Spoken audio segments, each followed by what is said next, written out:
John Liver-Eating Johnson, born John Jeremiah Garrison Johnston, c. 1824 January 21, 1900, was a mountain man of the American Old West. Biography. Johnson is said to have been born with the last name Garrison, in the area of the Hickory Tavern between Pattenburg and Little York, near the border of what is today Alexandria and Union Townships in Hunterdon County, New Jersey. During the Mexican-American War he served aboard a fighting ship, having enlisted under a false age. After striking an officer, he deserted, changed his name to John Johnston, and traveled west to try his hand at the gold diggings in Alder Gulch, Montana Territory. He also became a woodhawk, supplying cordwood to steamboats. He was described as a large man, standing about 6 feet 2 inches, 1.88 m, in stocking feet and weighing in the area of 260 pounds, 120 kilograms, with almost no body fat. Rumors, legends, and campfire tales abound about Johnson. Perhaps chief among them is this one: in 1847, his wife, a member of the Flathead American Indian tribe, was killed by a young Crow brave and his fellow hunters, which prompted Johnson to embark on a vendetta against the tribe. According to historian Andrew Meehan Sutherland, he supposedly killed and scalped more than 300 Crow Indians and then devoured their livers to avenge the death of the wife, and as his reputation and collection of scalps grew, Johnson became an object of fear. The legend says that he would cut out and eat the liver of each man killed. This was an insult to Crow because the Crow believed the liver to be vital if one was to go on to the afterlife.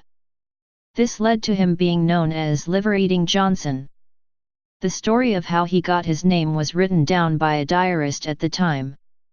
There were already 2 Johnsons, Pear-Loving Johnson and Longtoes Johnson. Nicknames were commonplace, and with Johnson's show of eating the liver, he received his name. One tale ascribed to Johnson, while other sources ascribe it to Boonhelm, was of being ambushed by a group of Blackfoot warriors in the dead of winter on a foray to sell whiskey to his Flathead kin, a trip that would have been over 500 miles, 800 kilometers. The Blackfoot planned to sell him to the Crow, his mortal enemies, for a handsome price. He was stripped to the waist, tied with leather thongs and put in a teepee with only one very inexperienced guard. Johnson managed to break through the straps. He then knocked out his young guard with a kick, took his knife and scalped him, and then quickly cut off one of his legs. He made his escape into the woods, surviving by eating the Blackfoot's leg, until he reached the cabin of Delgue, his trapping partner, a journey of about 200 miles, 320 kilometers.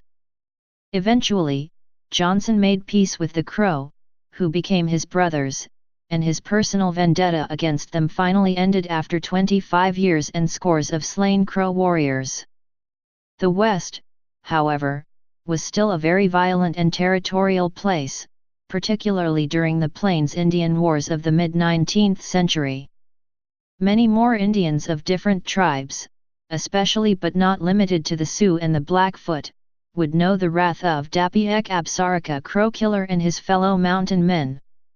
The above information is based upon the yarns and tales told over and over through the years. The accurate story is told in the diaries of Lee and Kaiser, who were on the Missouri River in 1868 when Johnston was given his moniker after a rainy fight with the Sioux. He joined Company H, 2nd Colorado Cavalry, of the Union Army in St. Louis in 1864 as a private and was honorably discharged the following year. During the 1880s, he was appointed deputy sheriff in Cowlson, Montana, and a town marshal in Red Lodge, Montana. He was listed as 5 foot, 11 3/4 inches, 1.82 meters, tall according to government records.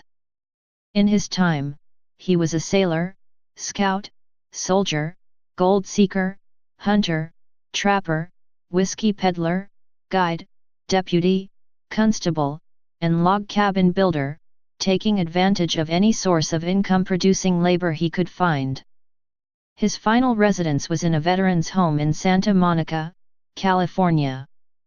He was there for exactly 1 month before dying on January 21, 1900.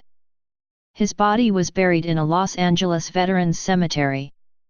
However, after a 6-month campaign led by 25 7th-grade students and their teacher, Johnston's remains were relocated to Cody, Wyoming, in June 1974.